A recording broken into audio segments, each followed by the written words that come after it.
ಅಣ್ಣ ಯಾವ್ದು ಏಳ್ಗಳಿದ? ಹಾಂ ಹಾಂ, ಕೃಷ್ಣ ಮಗನ ಇದು? ಹೌದಾ, ಹಂಗೆ ಇದ್ದಾನೆ. ಹಾಂ, ಅದೇ ಗೊತ್ತು. ಕಾಲ ಕೈ ನೋಡಿದ್ರೆ ಗೊತ್ತಾಗ್ಬಿಡುತ್ತೆ. ಅದೇ ಅದೇ ಅದೇ ಕರೆಕ್ಟ್. ಹಿಂದ್ಗಡೆ ಕಾಲು ನೋಡ್ಬಿಟ್ರೆ ಗೊತ್ತಾಗ್ಬಿಡುತ್ತೆ. ಹಿಂದ್ಗಡೆ ಕಾಲ ಕೈ. ಈಗ ಎಷ್ಟಲ್ಲೂ? ನಾಲ್ಕಲ್ಲ ಸರ್. ನಾಲ್ಕಲ್ಲ. ಗಜ ಇದೆ. ಏನು ಹೆಸರಿಟ್ಟಿದ್ದೀರಾ ಇದಕ್ಕೆ? ಗಜ ಸರ್, ಗಜ. ಗಜ. ವರ್ಲ್ಡಲ್ಲಿ ಗಜ ಇದೆಯಲ್ಲ. ಹಾಂ. ವ್ಯಾಪಾರ ಏನು ಹೇಳ್ತೀರಣ್ಣ? 4 ಲಕ್ಷ. 4 ಲಕ್ಷ. ಕಾಲ ಕೈ ನೋಡ್ರೆ ಗೊತ್ತಾಗ್ಬಿಡುತ್ತೆ. ಅಲ್ಲಿ ಎಷ್ಟು ಹಸುಗೆ ಹಾರಿಸಿದ್ದೀರಾ ಈಗ? ಇದು 3 ವರ್ಷ.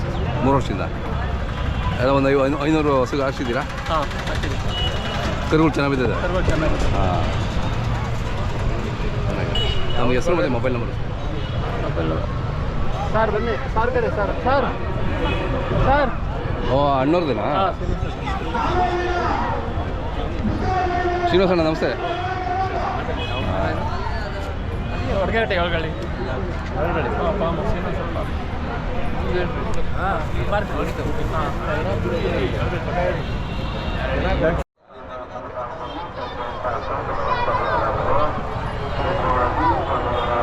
ಎಷ್ಟಲ್ಲಿದು? 2.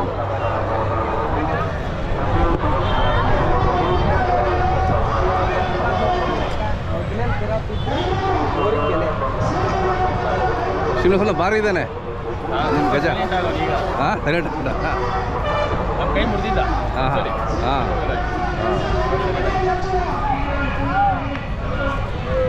ನಿಮ್ಮದು ಫಾರಮ್ ಹೆಸರು ಸರಿ ಹೇಳೋಣ ನಮ್ಮ ವೀಕ್ಷಕರಿಗೆ. ಗೋಪುರ ಅಂತ ಸರ್. ಹಾಂ, ಇದೆಲ್ಲ ಅವರೇ ಮಾತಾಡ್ತಾರೆ, ನಮ್ಮವ್ರು ಅವರೇ ನೋಡ್ಕೊಳ್ಳೋದು. ಅವರೇ ನೋಡ್ಕೊಳೋದಾ?